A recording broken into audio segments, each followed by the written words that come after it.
কে হবেন ভারতের পশ্চিমবঙ্গের পরবর্তী মুখ্যমন্ত্রী এ নিয়ে চলছে নানা জল্পনা কল্পনা। আগামী ৪ মে নির্বাচনের ফলাফল প্রকাশিত হবে। তবে তার আগেই বুধবার শেষ হওয়া এই নির্বাচনকে ঘিরে সেখানকার বিভিন্ন সংস্থা তাদের বুথ ফেরত জরিপ প্রকাশ করেছে।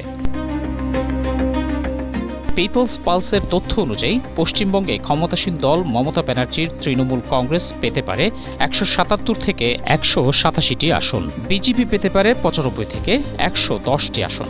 এছাড়া বাম ফ্রন্ট পেতে পারে ১টি আসন এবং কংগ্রেস পেতে পারে ১ থেকে ৩টি।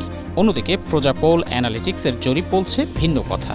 সংস্থাটির জরিপে বেশ এগিয়ে নরেন্দ্র মোদীর কট্টর হিন্দুত্ববাদী সংগঠন বিজেপি। সংস্থাটির মতে ২৯৪টি আসনের মধ্যে বিজেপি ১৭৮ থেকে ২০৮টি, তৃণমূল কংগ্রেস পাবে ৮৫টি থেকে ১১০টি এবং বাকিরা ০ থেকে সর্বোচ্চ ৫টি আসন পেতে পারে।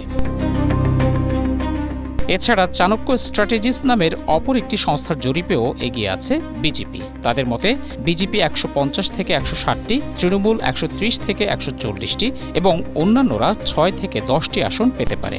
Poll diary, Matrize, P MARQ এবং এবিসি নিউজ সি ভোটার নামের ৪টি সংস্থার জরিপেও নরেন্দ্র মোদীর ভারতীয় জনতা পার্টিকেই এগিয়ে রাখা হয়েছে। যদিও এসব জরিপের ফলাফল বিভ্রান্তিকর ও পক্ষপাতদুষ্ট বলে দাবি তৃণমূলের নেতাকর্মীদের। কারণ গত দুবারের নির্বাচনে সংস্থাগুলোর জরিপে একইভাবে বিজেপিকে এগিয়ে রাখা হয়েছিল, কিন্তু শেষ পর্যন্ত রেকর্ড সংখ্যক আসন নিয়ে সরকার গঠন করেছিল মমতা ব্যানার্জির তৃণমূলই। তাই এবার চতুর্থবারের মতো মমতা বন্দ্যোপাধ্যায়ই পশ্চিমবঙ্গের সিংহাসনে বসছেন বলে দাবি শাসক দলের। অন্যদিকে নিজেদের জয়ের ব্যাপারে আশাবাদী নরেন্দ্র মোদীর বিজেপি নেতাকর্মীরা। তাদের দাবি বুথ ফেরত জরিপই সত্য প্রমাণিত হবে এবং বাংলার মসনদে পদ্ম শিবিরই এবার ক্ষমতায় আসতে যাচ্ছে। তবে মমতা নাকি মোদী, কে হাসবেন শেষ হাসি তা দেখতে অপেক্ষা করতে হবে আগামী ৪ মে পর্যন্ত।